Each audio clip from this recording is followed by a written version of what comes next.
Hi friends, இன்றைக்கி நம்ம வந்து ஒரு கிராஃப்டிங் வீடியோ தான் பார்க்க போகிறோம். இந்த செடியை வந்து நாய் வந்து கடித்து வச்சுருந்தது. அதை தனியாக செடியே வந்து கீழே விழுந்துருந்தது உடஞ்சி. அதை வந்து ஒட்ட வச்சுருந்தோம். நாங்கள் வந்து டேப் போட்டு ஃபஸ்ட்டு ஒட்ட வச்சோம். அப்புறமா என் வீட்டுக்கார் வந்து இந்த பேப்பர் இருக்குல்ல, அதை வச்சு சுற்றி வச்சுருந்தார். அதை வந்து வளருமா வளராதான்ற ஒரு டவுட்டில் தான் நாங்கள் வந்து சுற்றி இருந்தோம். இப்போ வந்து பார்த்தா நல்லாவே அது வளர்ந்துருந்தது. இப்போ பாருங்களேன் நீங்களே, அந்த இடம் மட்டும் மொந்தமாக இருக்கும். ஒட்டி நல்லா டைட் பண்ணி வச்சுருந்தோம். கீழே தான் ஃபஸ்ட்டு நாங்கள் வந்து தரையில் தான் வச்சுருந்தோம் அந்த செடியை. அப்புறமா இந்த மாதிரி உடையவுமே நாய் வந்து உடச்சி விட்ருந்தது. இது நாய் கடித்தா வளராது அந்த மாதிரிலாம் சொல்லியிருந்தாங்க. ஆனால் இது வந்து ஒட்டி வச்சோடனே, நம்ம கிராஃப்ட் பண்ணி வச்சோடனே வளர்ந்துருச்சு நல்லா. இப்போ அது ஓப்பன் பண்ணுற வீடியோ தான் நீங்கள் பார்த்துக்கிட்டு இருக்கீங்க.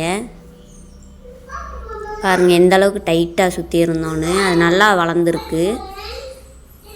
ஆக்சுவலாக அது இருந்த செடியை விட இப்போ நம்ம கிராஃப்ட் பண்ணி ஒட்ட வச்சுருந்ததில் தான் வந்து நல்லா துளிர் விட்டுருக்கு நிறையாவேவும். அந்த மொட்டு கூட விட்டுருக்கு பாருங்கள். அதுலேருந்து இப்போ ரொம்ப சந்தோஷமாக இருக்குது. நான் 100 ரூபா போட்டு செடி வாங்கி அதில் ஒரு பூ கூட பூக்களையே பூக்காமல் போயிடுமோ அப்படின்ற ஒரு கவலையில் இருந்தோம். இப்போ வந்து நல்லாவே மொட்டு வந்திருக்கு, நல்லா துளிர் விட்டு வந்திருக்கு. அதில் ஏற்கனவே இருந்த அந்த குச்சி வந்து காஞ்சிருச்சு. இப்போ நம்ம கிராஃப்ட் பண்ணி ஒட்ட வச்சது தான் வந்து துளிர் விட்டு நல்லாவே வந்திருக்கு.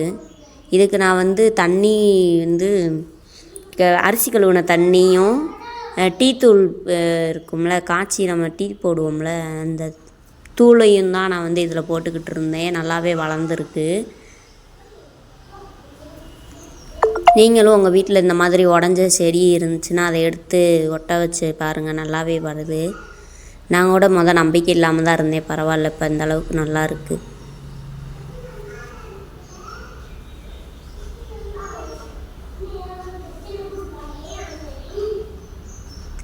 இந்த மாதிரி தான் இருந்துச்சு. இப்போ நான் பிரித்ததுக்கு பிறகு காமிச்சிருந்தேன். கீழே வந்து இந்த இடத்துல தான் நாங்கள் செடியை வந்து வச்சுருந்தோம். நாய் வந்து அதை உடச்சி விட்டுருந்தது. நாய் கோழி கிண்டுதுங்க.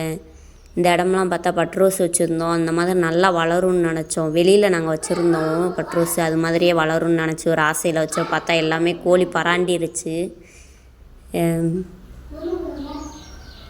இட்லி பூச்செடி, அப்புறம் இந்த முள்ளு செடி, இதெல்லாம் கொஞ்சம் வச்சுருக்கோம். நல்லா இருக்கா என்னான்னு சொல்லுங்கள் ஃப்ரெண்ட்ஸ் கமெண்ட்டில்.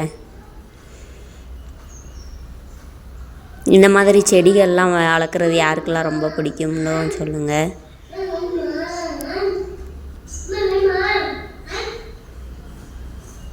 இங்கே பார்த்தா அந்த சைடு ஒரு பிங்க் கலர் ஒரு ரோஸ் செடியும் ஒன்று வச்சுருந்தோம்.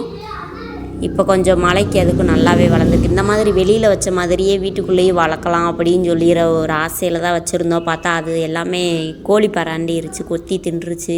இது வந்து வெளியில். இந்த வீடியோ பிடிச்சிருந்தா லைக் பண்ணுங்கள், ஷேர் பண்ணுங்கள், கமெண்ட் பண்ணுங்கள். Thank you friends. இதே மாதிரி ஏதாவது என்ன வீடியோ போடலான்னு கமெண்டில் சொல்லுங்கள். பாய்.